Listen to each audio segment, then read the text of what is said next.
Hello. मेरा नाम है निशांत और मैंने जेएआईबी एग्जाम के चारों पेपर्स को एक सिंगल अटेम्प्ट में मई 2023 में क्लियर किया है। आपकी तरह मैं भी एक वर्किंग प्रोफेशनल हूं and I also come from a non commerce background and that is why I faced a lot of challenges while preparing for this exam.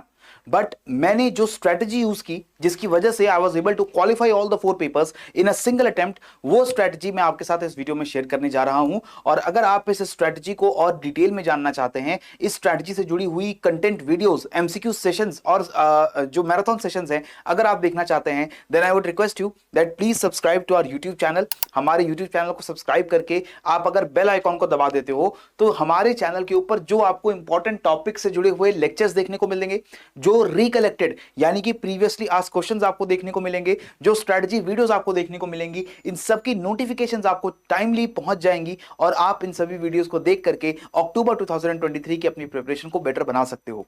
सो मेरी रिक्वेस्ट है कि please do visit our YouTube channel at least once. आप वो channel पर जाकर देखिए कि कैसा कंटेंट, कैसे सेशंस हम आपके लिए लेकर आते हैं। और अगर आपको लगता है कि उन वीडियो से आपकी प्रिपरेशन में फायदा हो सकता है then please do subscribe to this channel. और ये आपकी प्रिपरेशन में लिया गया एक बहुत इंपॉर्टेंट डिसीजन होने वाला है जो डिसाइड कर सकता है कि क्या आप चारों पेपर्स को क्वालिफाई एक अटेम्प्ट में कर सकते हैं या नहीं। अब इस वीडियो के अंदर अगर मैं आपसे अपनी स्ट्रैटेजी शेयर करूं, that strategy is very simple. मैंने सारे सब्जेक्ट को 100% कवर करने के बजाय I tried to streamline the topics. वो टॉपिक्स जिनकी ज्यादा वेटेज हमें एग्जाम में देखने को मिलती है इन ऑल द 4 कंपोनेंट्स, चाहे वो आईआईएफएस हो, पीपीबी हो, एएफएम हो, आरबीडब्ल्यूएम हो, चारों पेपर्स के अंदर जो इंपॉर्टेंट टॉपिक्स हैं जिनकी ज्यादा वेटेज है, मैंने उन टॉपिक्स को आइडेंटिफाई करके उनकी प्रिपरेशन की। उसके बाद एक प्रैक्टिकल स्टडी प्लान के थ्रू मैंने उन सभी टॉपिक्स को प्रिपेयर किया एंड फाइनली मैंने कंसिस्टेंसी के साथ अपने प्लान को एग्जीक्यूट किया और लगातार एक टाइम बाउंड मैनर के मैंने पढ़ाई शुरू की। ये स्ट्रैटेजी सुनने में बहुत सिंपल है दोस्तों, बट एक बहुत इफेक्टिव स्ट्रैटेजी है। आप अगर 100% सिलेबस को पढ़ने जाएंगे उसमें आपका बहुत सारा टाइम, बहुत सारी एनर्जी वेस्ट होती है और आप किसी भी टॉपिक को बहुत अच्छे से वहां कवर नहीं कर पाएंगे। लेकिन मेरा कहना है कि आप सारे सिलेबस को कवर करने के बजाय कम सिलेबस को अगर ज्यादा बेटर तरीके से कवर कर पाओगे तो वो ज्यादा बेटर तरीके से मार्क्स के अंदर ट्रांसलेट हो सकता है। And what is your ultimate objective? Your ultimate objective is to gain at least 50% और more marks in each of the papers and that can be done only after studying some important topics and not the whole syllabus. अब वो important topics कौन से हैं और उन्हें कहां से पढ़ना है ये मैं आपको इस वीडियो में फटाफट से बता देता हूं। अगर मैं आईईआईएफएस पेपर नंबर 1 की बात करूं, in this paper you can first of all clear your economy basics from the NCERT books of the class 11th and 12th। अगर आपको इकोनॉमी की बेसिक अंडरस्टैंडिंग अभी नहीं है, आपकी इकोनॉमी के अंदर सप्लाई डिमांड क्या होती है, जीडीपी जीएनपी के कॉन्सेप्ट्स क्या होते हैं, जो इंडिया में प्राइमरी सेकेंडरी टर्शियरी सेक्टर्स है उसके पैरामीटर्स क्या हैं, इंडिया के अंदर लिबरलाइजेशन, ग्लोबलाइजेशन, इकोनॉमिक रिफॉर्म्स जो अभी तक हुए हैं वो किस तरीके से हुए हैं, अगर ये अंडरस्टैंडिंग आपको अभी तक क्लियर नहीं है तो आप पहले अपनी बेसिक अंडरस्टैंडिंग को एनसीईआरटी से डेवलप कर सकते हैं। क्लास 11th एंड 12th की एनसीईआरटी इकोनॉमी की बुक्स को आप रीड करिए, online free of cost available है। अगर आपकी ये अंडरस्टैंडिंग ऑलरेडी डन है तो you can directly jump on to the book given by the Macmillan education. 4 papers और उनके लिए जो आपकी मैकमिलन एजुकेशन की बुक्स हैं they are very very important because I have seen कि आपके एग्जाम में जितने भी क्वेश्चंस आते हैं सारे के सारे क्वेश्चंस आपको देखने को मिलते हैं फ्रॉम दीज बुक्स ओनली। एक भी क्वेश्चन आपको इन बुक्स से बाहर देखने को नहीं मिलता है, सारे क्वेश्चंस आपको इन बुक्स में कवर्ड मिलते हैं। तो अगर आप इन बुक्स को नेग्लेक्ट करोगे, इन बुक्स को पढ़ोगे नहीं तो आपका सिलेक्शन होना पहली बार में बहुत मुश्किल हो जाता है, right? So I have given you the list of all the important topics from the module A of the different chapters. मैंने आपको सारे इंपॉर्टेंट टॉपिक्स जो हैं वो यहां पर हाईलाइट कर दिए हैं, राइट? आप इंडियन इकोनॉमी के, पीपीबी के सारे इंपॉर्टेंट टॉपिक्स आपको यहां पर देखने को मिलेंगे, राइट? एक एक करके पीपीबी, आईआईएफएस सबके इंपॉर्टेंट टॉपिक्स दोस्तों मैंने यहां पर लिस्ट कर दिए और ये सारी पीडीएफ आपको डाउनलोड करने के लिए हमारे टेलीग्राम चैनल पर अवेलेबल हो जाती है। Make sure that all the topics that I have listed here from the chapter number and उस चैप्टर से कौन से टॉपिक्स आपको पढ़ने हैं, ये सारी चीज को अगर आप एक शेड्यूल्ड मैनर में पढ़ते हुए चले जाओगे और उसके बाद आप प्रैक्टिस मॉक्स को अटेम्प्ट करोगे, आपको खुद पता चलेगा कि आप ऑलमोस्ट 80% 70% क्वेश्चंस को करेक्टली आंसर कर पा रहे हो and that is what you need in the exam as well. आपको एग्जाम में जाकर के 100% मार्क्स स्कोर नहीं करने होते हैं, आपको सिर्फ 70-80% क्वेश्चंस को करेक्टली आंसर करना होता है और बाकी बचे हुए क्वेश्चंस में you can do some guess work because there is no negative marking yet in the exam. Negative marking जब इंट्रोड्यूस हो जाएगी तो शायद हमारी स्ट्रेटजी में थोड़ा बहुत चेंज हमें देखने को मिलेगा, but until then we have to make sure that we cover these important topics well, right? So after PPB, module C and module D, we come on to accounting and financial management. Accounting and financial management के अंदर आप देखेंगे आपकी सबसे पहले NCERT books class 11th and 12th की, class 11th की financial accounting part 1, financial accounting part 2 and class 12th की company accounts and analysis of financial statements. These books will be very crucial for developing your understanding about the module A and module B of the FM component.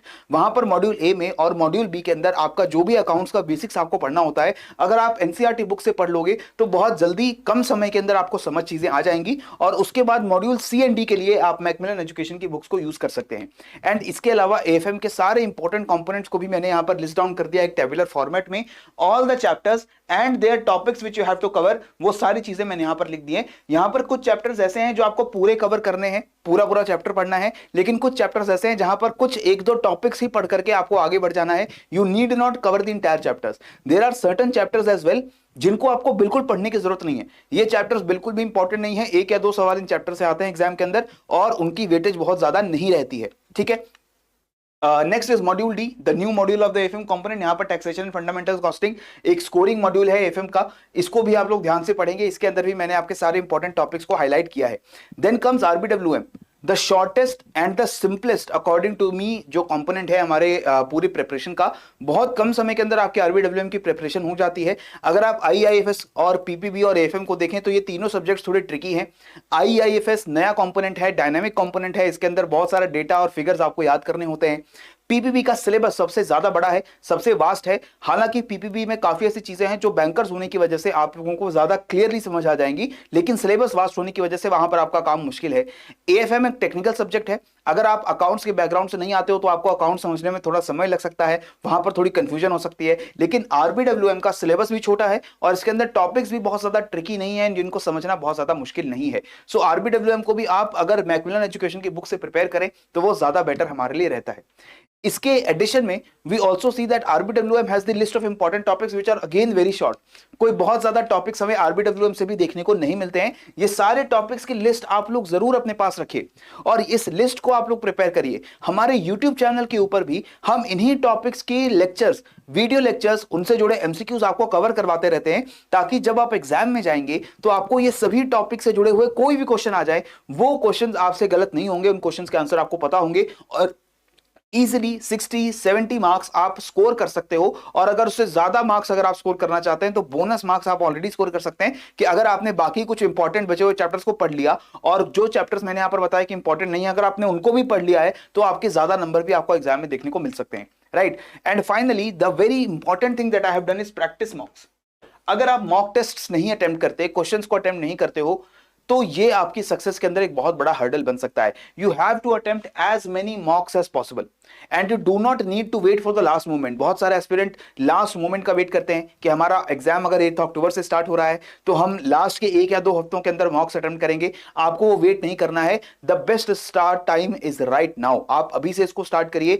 जितने ज्यादा मॉक्स आप attempt करेंगे, जैसे जैसे आपका syllabus complete हो रहा है, जैसे जैसे आपके इंपॉर्टेंट टॉपिक्स कवर हो रहे हैं, वैसे वैसे आप लोग जाकर के मॉक्स को अटेम्प्ट करना शुरू करो. मॉक्स देंगे, आंसर कुछ गलत होंगे, कुछ सही होंगे, लेकिन आपको वहां से डिमोरलाइज नहीं होना है. आपको जो भी क्वेश्चंस आप गलत अटेम्प्ट कर रहे हो उनके सॉल्यूशंस पढ़ के आपको समझना है कि आपने गलती कहां की है. And therefore you have to make sure that whatever mocks you are attempting they should come with the solutions as well. आपके क्वेश्चन के आंसर के साथ साथ उसकी एक्सप्लेनेशन भी रहे कि उस क्वेश्चन का आंसर क्यों आया, उसके पीछे की थ्योरी क्या है, उसके पीछे का कॉन्सेप्ट क्या है, वो भी आपको समझ आए. सो इंपॉर्टेंट टॉपिक्स को फाइंड आउट करो, उन टॉपिक्स को ही कवर करो और उन्हीं टॉपिक्स के एमसीक्यूज और मॉक्स को अटेम्प्ट करो and in the exam you will see very brilliant results. Right. I have given you the list of important topics जो आप इस पीडीएफ में डाउनलोड कर सकते हो हमारे टेलीग्राम चैनल के ऊपर जाकर के, जिसका लिंक नीचे डिस्क्रिप्शन बॉक्स में है. इसके अलावा आपको जो मॉक्स अटेम्प्ट करने हैं वो मॉक्स भी आपको यूट्यूब के हमारे चैनल के ऊपर एक शेड्यूल्ड मैनर के अंदर वो सारी वीडियोस देखने को मिलती हैं. तो वो वीडियोस को भी जाकर आप जरूर ज्वाइन करिए, लाइव सेशंस ज्वाइन करो या रिकॉर्डेड सेशंस देखो और वहां से आपके सारे एमसीक्यूज की कवरेज भी बेटर होती जाती है. So that all that I had to share with you in this video.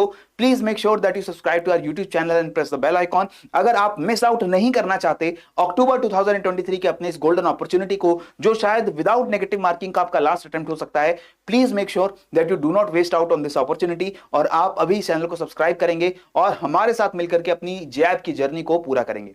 Thank you. जय हिंद एंड जय भारत.